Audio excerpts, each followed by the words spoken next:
Hello, welcome to my channel. This is Corey with My Healing Crafts, and today I am joining the collaboration for the hashtag ABC April 2025 for um, the letter W, and I am doing it on watercolors and wanted to show you some cool ways or show you how you can easily incorporate watercolors into your journals. And this is just one way, but at least it will give you an idea.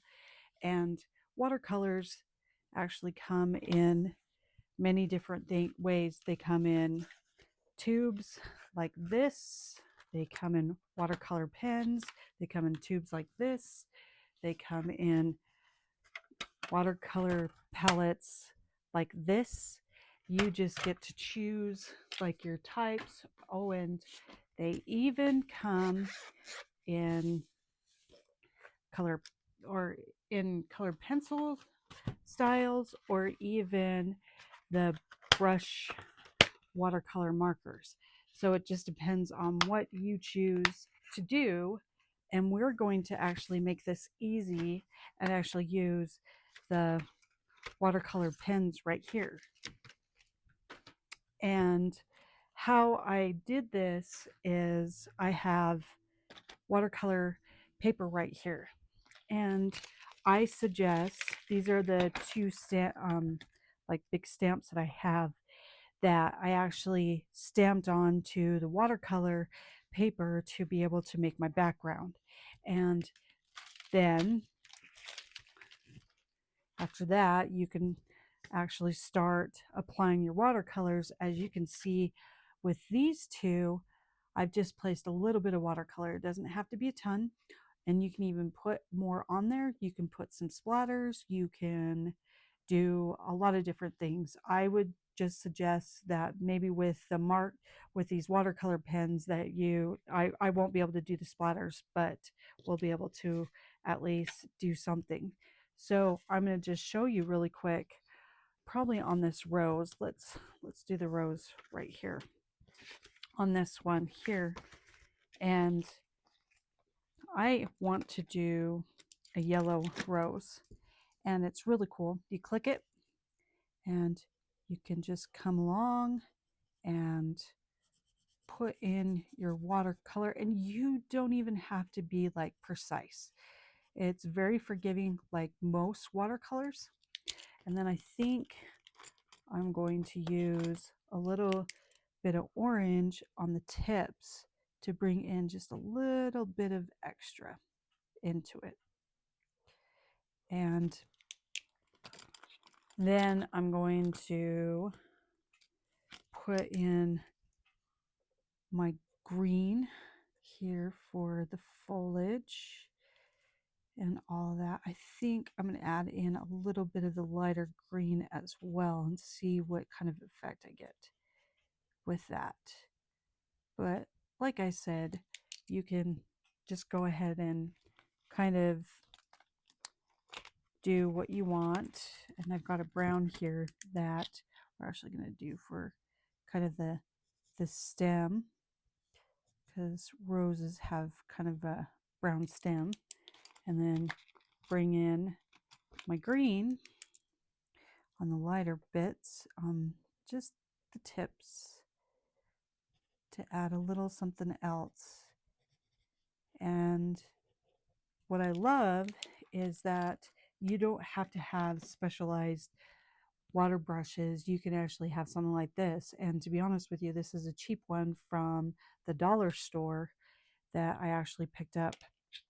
And I think I'm going to start with the yellow and just squeeze it, make sure it comes out just a little bit, and then you just go along and you can start to blend your colors together a little.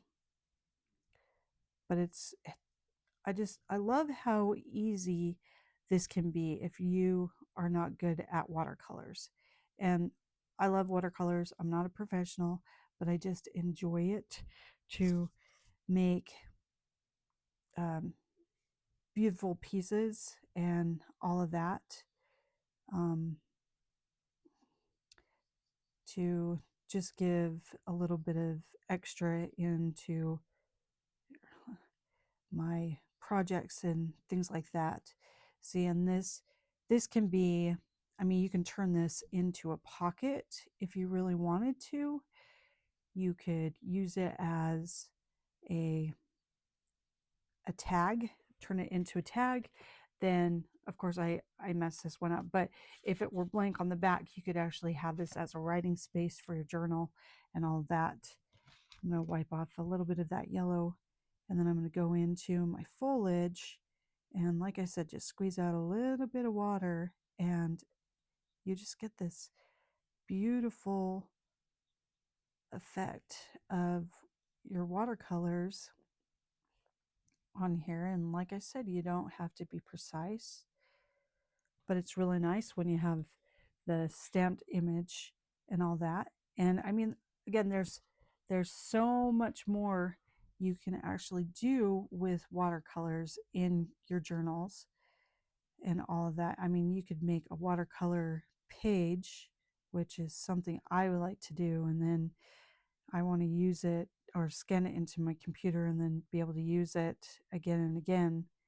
But I think watercolors just bring a really cool effect to your projects. And I mean, again, you can tone it down, you can bring in more color, and you can still kind of do the same effect. That if this is just too much yellow, squeeze out some water on it and then take your wipe, and you can actually kind of wipe away some of that brightness and all of that. So you still have the same effect as watercolor, that you can remove it and all that. I don't remember what the precise term is on that, but I mean, if you can find an image that is really great like this, you could just sit here and just do tons of them for your journals and all of that. Just sit here and just have a play, and it's very therapeutic and can calm your mind, can help you to figure out what else you want to do in your journal. It just relaxes. It can just help you. I mean, it's helping me today because I don't really feel well, and I really wanted to get on to make this video, and so it's helping me to be able to get on here and do something, even though I don't feel well and I'm having a hard time with missing my husband. And so, excuse me, this is helping me to be able to work through it and all that, so that I don't struggle as much. Um, Again, just trying to heal and get to, you know, a really good place. And he would always tell me that crafting is my happy place. It always would help me. And I've been crafting for many years, and I just enjoy all sorts. And I loved how supportive my husband was of all of this. He encouraged it because it made me feel good, and I want to be able to help others feel good, whether crafting, you know, as we deal with life in general being hard and any other hardships that may come up. So this time I'm going to start in the center with the brown and just kind of blend it in. And it's okay if I get some of that orange and yellow in here. It's not going to affect it, because if you ever look at sunflowers, depending on the type, they actually do have some of that color that bleeds down into the petals, which are absolutely beautiful. I grow them every year, and the birds help spread the seeds, so I have far more sunflowers than I need, but I leave that so that they have their extra food that they can have and have a safe place to be able to eat. So that's why it's great. And I mean, this right here would be so beautiful in a um, garden journal. At least I think it would. And then we'll just do the green leaves and all of that.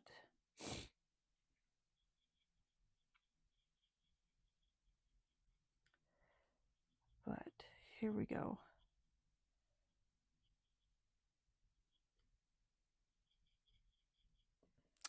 Well, and as you can see, it's really easy, and I mean, it comes up with, or you can come up with lots of different ideas that you can do with these. Like I said, you can turn it into a tag by cutting off the sides right here and have your writing space and decorate it even more, put more elements on it. But this way you can see that watercolors are not as scary, because I know some people are intimidated by them, but they're very fun to play with and all of that. And even just being able to, even if you took something like this and you just added in just a bunch of watercolor just to give it more color on the front of it, would be really pretty. And then you could use this as a pocket to be able to put your ephemera and things in. So, well, I hope you like this quick video, and I hope that I gave you some inspiration and ideas to be able to do in your journals. And I appreciate the time that you take to watch my videos. And if you liked it, give me a thumbs up and subscribe if you want to see more videos, and leave me some comments. And I just appreciate the support. Well, you guys have a good day, and I'll see you later. Bye.